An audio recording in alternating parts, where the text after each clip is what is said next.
Hey everyone, I've literally had zero sleep today. I feel pretty good for some reason, but I know that's really going to change in a few hours and I'm going to have the maddest energy crash, but until then, I feel good. Just a random thought, but make sure you appreciate your achievements and goals when you achieve them, because otherwise you're constantly chasing things. To be honest, I have quite a bad problem with that, with no matter how much I achieve or do, I never feel like I've done enough or appreciate it. But when I can, it makes life a lot more enjoyable and goals seem more worthwhile, so just remember that. And I've used my different narrating voice on these stories again, and I think people are enjoying them a lot more from the feedback I've been getting, so I'm going to keep it up. And we got some really exciting collaborations coming soon, so look out for that. I love you all and hope you're doing great. Enjoy these stories. I'll speak to you all soon. My dad and I went on a hiking trip a few days ago. My dad is a waterfall fanatic. He wants to see as many as possible. So he and I are hiking along a very pretty trail. We're hiking along a river. It's flowing nicely. There's mountains all around us. The trail is weaving around big, beautiful boulders. I'm hiking at most 30 feet ahead of him, looking for a spot to sit down and have picnic lunch on. And as I round a blind curve in the trail, I just freeze. Sitting on a stump maybe 10 feet off to the right is a guy. But he's wearing one of those colourful badger hoodies. With the hoodie pulled up, he's wearing a Halloween style bunny mask. He sees me and stands up right after my dad rounds a corner. We are all three sizing each other up in silence, and my dad addresses him. "What's up, buddy?" The masked man then tips his head as though he's deciding what to do with us. He then finally speaks, saying, "Oh, not much. You aren't the guys I'm waiting for.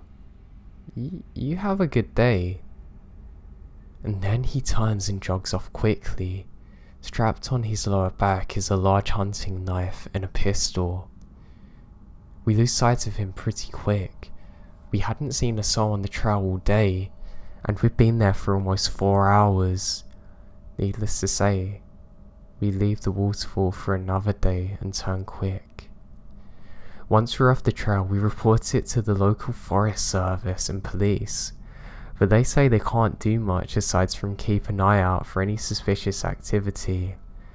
Now the guy had no backpack or water or anything, which makes me think that he either had it stashed somewhere or was camping nearby. I hate to admit it, but I desperately wanted to ask the guy who he was looking for and why.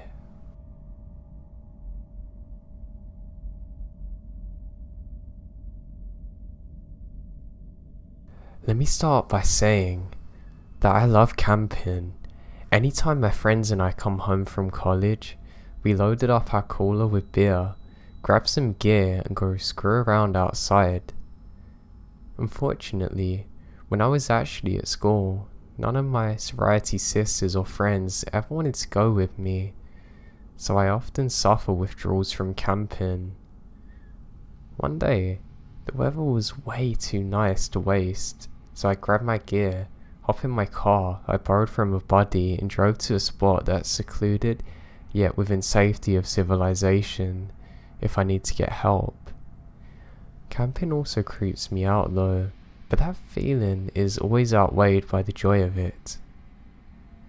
So I make a little camp and a fire going. I hadn't brought all that much, but I'm enjoying myself reading and looking around the area, that sort of thing. I got the feeling that I'm being watched and stopped dead in my tracks.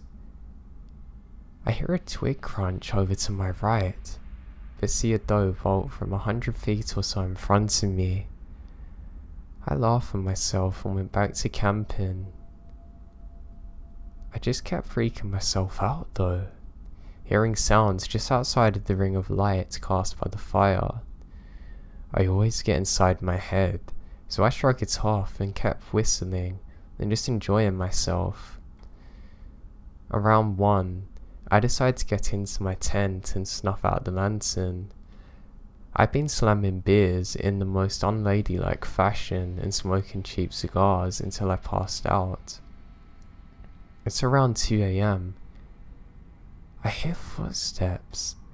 They sound pretty light and sort of timid. I think to myself that it's a deer or some animal, maybe a raccoon, but I'm on guard. About 30 minutes of sleeping with one eye open later, and I hear a rubbing sound and the tent fabric being pushed in a bit. I don't know what to do. I'm paralyzed with fear. I desperately wanted to go and get the knife and stab this person, but I think maybe it's one of my buddies messing with me. Suddenly, it stopped. I was starting to feel more secure because daylight's coming in about 2 or 3 hours, but I'm sure as hell not gonna sleep. All of a sudden, it's about 4 o'clock. I realise I should have my boots on in case anything were to happen. After having stayed up and keeping alert for a little longer, my friend's car alarm goes screaming. I sprint out of the tent. I got about 2 steps out before something grabs me around the mouth. I open my mouth to scream, but instead, the person stops me.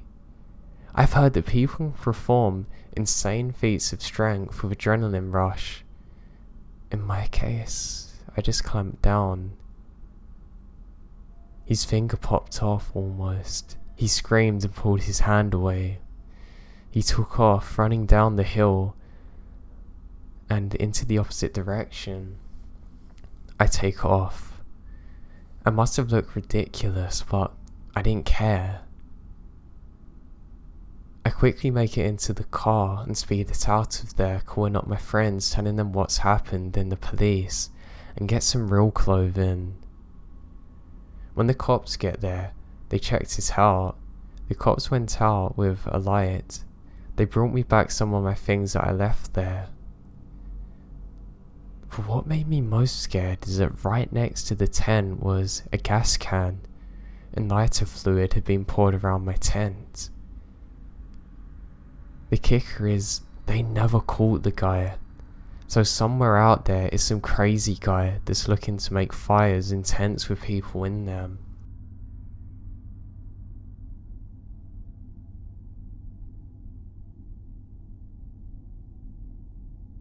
Growing up, every summer in July and August, my family would get together and camp out for 2 weeks at the White Lake State Park in Tamworth, NH. Some of my best childhood memories were made there, with rollerblading, Nerf gun wars, etc. Now when I was around my late teens, my family stopped gathering together to camp out after my grandpa passed away. One of the last years I was there, this one particular memory always stuck with me. A little over 10 years ago, I was 16 years old. It was around 10 PM at night when I noticed I had a missed call on my cheap little track phone. My family was sitting around the campfire cooking s'mores and sharing some laughs, so I decided to go and get some privacy to return the call. I then took a long narrow trail that winds in between other campsites that, at the end, leads up to the bathroom. I wasn't going up to the bathroom. I just wanted to find an empty campsite and sit at a picnic table to make my call. There was plenty of those, since this whole side of the campground was where I'm going and it's vacant. There was no other campers nearby in that area. It was quiet and dark, so I chose a campsite. I sit down at a table. There's lights from a distance that light up from behind the top of the hill behind me, illuminating my surroundings just a bit. I call my friend and was carrying on a conversation for around 20 minutes. As I'm sitting there, staring straight ahead, I see the silhouette coming down from the road in front of me. The figure is coming towards my direction, where all the empty campsites are. I can see it's a person. It's not that unusual to see people strolling through the campsite for a night walk. The people I see usually have flashlights, so this person doesn't, but I'm not creeped out, just curious. As the person gets closer, I can see the outline better now, and it's a man. I also noticed his pace slows down. I kept my eyes fixated on him as I continued conversing on my cell phone. A minute or two passes by now, and now he stopped moving. He's just standing there in the road looking straight into the campsite where I'm at. Now I don't know if he can see me. Oh wait, he can now. He's staring at me. I step back. He was a little heavy and tall. I can make out he's wearing a jacket. I can't see many facial features, but I would guess that I was staring at a man in his late 40s or 50s. Alarm bells are going off in my head now. My mind has turned to mush at this point and I'm frozen. I was no longer listening to what my friend is saying. I just stare off at this guy. He starts moving now. He was tiptoeing towards me, very carefully, like he didn't want to make a sound. He put one foot in front of the other, leaned forward in a slight hunch form. It looked as though he was charging towards me. In that moment, I snapped out of my mind-mushy frozen state and leaped forward off the picnic table and began running through the campsite back towards the trail. Thud, thud, thud. I can hear him getting closer now, leaves scuffling, heavy yet fast footsteps. Footsteps were getting louder and closer. I made it back to that narrow trail. Once he gets close to whereabout I was, I heard the sound of twigs snapping and the sound of someone annoyed that they've tripped or hurt themselves. Most likely he wasn't familiar with the trail like I was. Whatever the reason it was, it causes him to just stop. I don't stop looking back. I just keep running and running until finally I make it back to my family's campsite. When I got back there, they're still having laughs and smiles by the campfire. I break down crying and I'm trembling. I explain what happened, and my aunt woke up and said, "Oh God." He probably thought that he was someone he knew and was doing it as a joke, dismissing me. My cousin saying, "Yeah, he probably stopped running after he realised he didn't know you, idiot." I wish I was taken seriously, but other than that one thing happening, there was no reason for them to really be afraid. My experience makes me think twice about going alone camping now. I always carry pepper spray with me too, and an alarm. I hope I never see that guy again.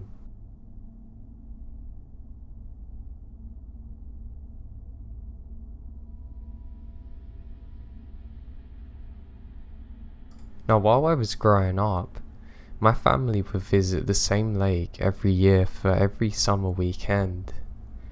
As we got older, we would visit a large rock we called the Cliffs and jump off it. The rock's only about 15 feet tall at the highest point, but the water, that's really deep. When we got older, we would jump in and try and touch the bottom, but we never could. When my brother and I were in our teens, we took our kayaks to the cliff's edge to jump on our own. We jump off several times. We then find a nice cold spot at the very top of the cliffs and chill there for a bit. As we're sitting there, we notice a white shape in the water, floating towards the surface. It's the letter H. Eventually, it sank back into the water and we lose sight. Before we can look away or even say anything else, another shape was floating upwards, the letter E. Eventually, it too sank below, but it was followed by 2 more letters. L. P. We didn't jump in after that. We stood up without saying a word and left. We never mentioned it to anyone, and I forgot it even happened. Several years ago, I was working as a camp counselor and told this story as a ghost story. I'd almost forgotten about it and texted my brother to see if I hadn't made it up completely. I asked him if he remembered the time we jumped off the cliffs and saw something in the water. He said yes. I asked him what it was, and he too said it spelled out help.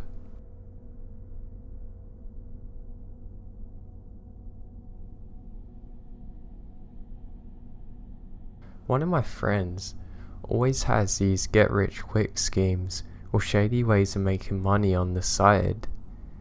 Now, in one of his more brilliant moves, he decides that he's going to rent a house out near the country line to host illegal poker games in. Yep. Anyway, on this property is probably 4 or 5 acres with this tiny rundown church about 1,000 yards away on the side, and there's a redneck guy who lives on the side in a trailer probably a quarter of a mile or so down the road. However, the property backs up to the woods, and since it's always cheaper than the range, and I and a third friend ask our renter friend if we can go shoot some guns on the property. He obliges us, and we head out there on a Saturday afternoon and find a nice berm at the tree line to shoot into. Now we're just shooting paper targets with pistols, so we're not that far back, and don't need that much room to do so. After a few magazines, we decide to venture deep into the woods to see just how far the property goes. Now we get down to the bottom of the hill and see fluorescent ribbons that the server ties to the trees to mark property lines. We realise that the property is way bigger than we ever thought before. We're already 200 yards into the woods now. Now just as we're remarking how big it is, we see a dead animal about 10 yards away from the property line. Walking up to examine it, we see that it's a goat that's had its head cut off, clearly done by a human. Then we see a severed goat head a little further away. Now the really creepy part to this is that it's not the same goat. There's 2 separate ones, and clearly due to the decay, it's been multiple days apart. Now if we weren't armed it would have been way scarier, but it's still creepy because I fear humans more than anything in the woods now.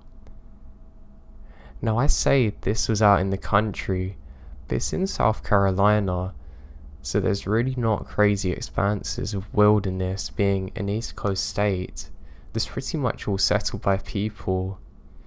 The thing that gets me now is that there was a serial killer call not too long ago around the time we were there, and apparently he started on animals too.